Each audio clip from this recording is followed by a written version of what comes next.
There are so many productive works. First of all, start thinking, what can we do? When we keep on thinking and saying to ourselves that we are not doing anything, then obviously we don't do anything. But instead, when you start thinking, I have to do this, and you start writing it down, then you'll see a big to-do list. Then you'll notice that you have less free time and so much to do. Then you'll feel hard to manage your time. If you ever get time because of lockdown or vacations, in your life you would find many things which were pending as you did not have free time. And now if you got this opportunity, you can do them. Maybe you had to do many phone calls. Maybe you had to make a phone call on someone's death, or someone not feeling well, or maybe to your relatives. It is possible that you missed them calling. Make a list and start making phone calls to them one by one.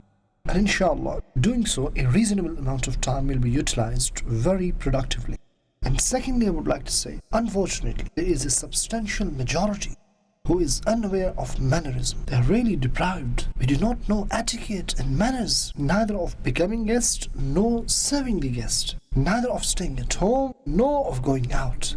We don't know how to enter at home at night and how to be mindful of others' rest. It's a long list. While I would suggest 2 or 3 books of Maktabatul Madina, publishing department of Dawateislami. Reading these books will help you a lot to learn mannerism. Number 1. 16th part of Bahari Shariat. This 16th part includes manners of sleeping, waking up, eating, drinking, walking, sitting, meeting with others, dressing, wearing jewelry, coughing, sneezing. In short, manners about all aforementioned are discussed in this part. If you read just one chapter of this book every day, you will learn an immense amount of knowledge. So try and read just one chapter of Bahari Shariat every day. And this book is not beneficial for normal people only, but in fact it's equally beneficial for Islamic scholars. It's full of information. In fact, whole book is incredible, but specifically 16th part for mannerism. And number 2, that is also about mannerism. 101 Madani Pearls. Another book, 163 Madani Pearls. And there's one more book, Sunnah or Adab. There is another book, let me mention that too, published by Maktabatul Madina. That is Taklif Na Dijiye. Taklif Na Dijiye. In this book, all those things are mentioned, the things we do in our day-to-day life, which eventually cause harm to others, or others do and that cause harm to us. Respected viewers of Madani Channel, to be honest with you, make this book your guide, and then read it and try to find out that what are those possible situations where we end up causing harm to others. What happens? Sometimes we do not have any intention to harm others at all. Either we don't have knowledge or our mind's attention is not there.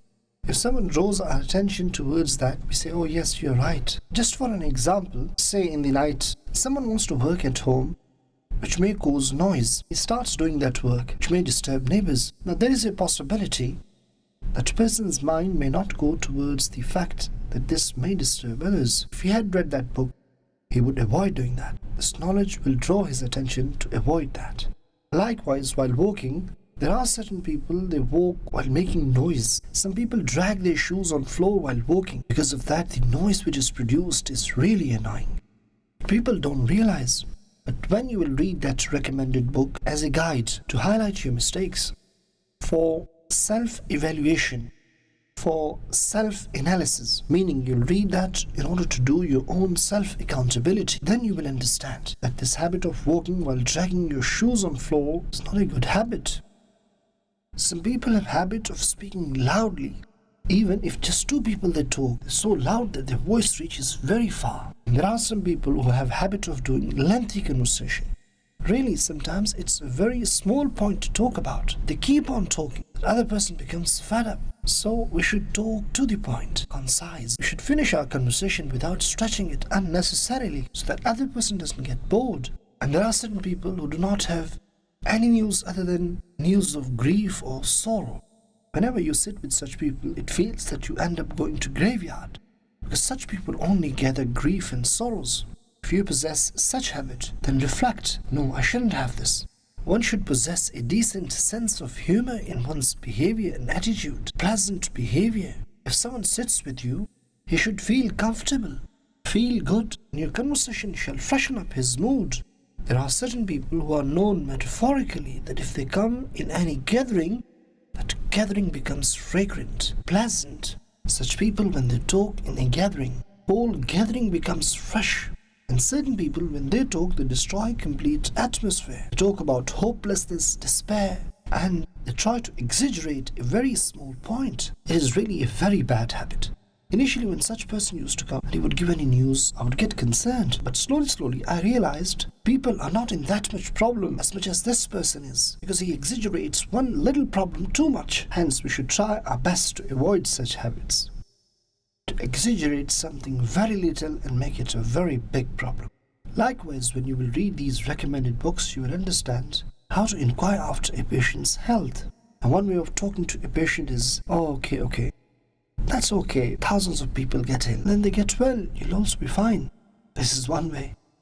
And some say, oh, my friend had the same condition and he passed away. Do you think it's a good idea to talk about death in front of a patient? Of course not. Believe you me, even in deadliest diseases, if you give hope to somebody, encourage patient to fight with that. It really helps patient. Whereas in a very small disease, if patient is not encouraged to fight with it, it may have wrong effect. I'm encouraging you to read those books. What if you don't have habit of reading? Well, in that case, read a book as you're doing a research work. Study a book as a research work. Now, what do I mean by research work? I put a book in front of you called Taklif Na Dijiye. I would recommend with that book, keep a notebook and a pen with you too. Write a self-analysis on that notebook. For example, you can write habit number 1 and me, your own name. Keep on writing on that notebook. Do I possess this habit or not? This one or not? Make a list. Respected viewers, believe me, these few days will change your life completely. This free time you have, you can reflect upon your mistakes. You can improve your shortcomings. This can change your whole lifestyle. You'll notice, oh, I had so many mistakes, so many shortcomings. Let me mention another point here. Inshallah, I'll talk on this point in detail some other day, but today I'll mention it briefly. You sit and write down your qualities. Write all good points you have. One of the main reasons that we remain ungrateful is that we do not remember the blessings and favors we possess. And we always remember and moan about the deficiencies we have in our life. Write down the blessings you have. When you will start writing the blessings you have, you will say, Alhamdulillah, I do not have a single disease from head to toe. Whereas a single person can have hundreds of diseases at one time. You would say, Alhamdulillah. You can keep on thinking, I'm better than him, I'm better than that person. Allah has protected me from various diseases. Number 1, count the blessings. And when you will start counting the blessings, you will forget all your worries and tensions. When a person is so depressed, one of the ways to get rid of that depression is the person should make the list of favors of Allah subhanahu wa ta'ala. My son passed away. Okay, your son passed away. How many you have? 4? Had all 4 died then? So instead of thinking about the one who passed away, you should think about those you still have. You still have 4, don't you? So in this way, a person who thinks positive and remains optimistic in his life, then he gets the quality of shukr.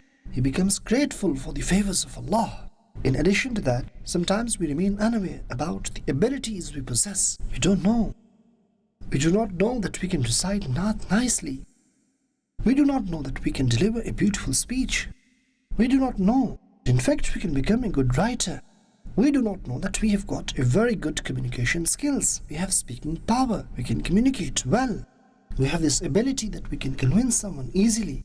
We can use this ability of good communication skills and we can invite people towards righteousness by this. Using this skill, we can convince someone and put him onto the right track. Or we can make someone obedient to his parents. Or we can use this skill in order to reconcile between the two. All these things depend upon a good communication skills and speaking power. When you will start writing down your abilities, then you will realize that you're busy in so many other things in your life. Allah blessed me with these abilities. I should use them correctly. So there are many things you can do in order to do your self-analysis, self-accountability. Try and note down your abilities as well as your shortcomings. Make your future plans.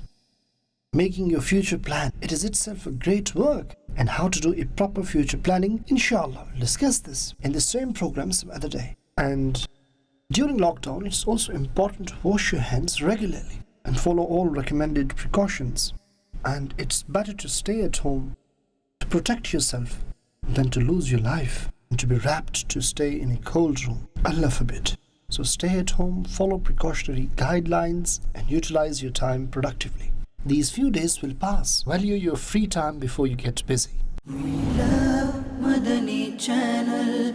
We love Madani Channel. We love Madani Channel.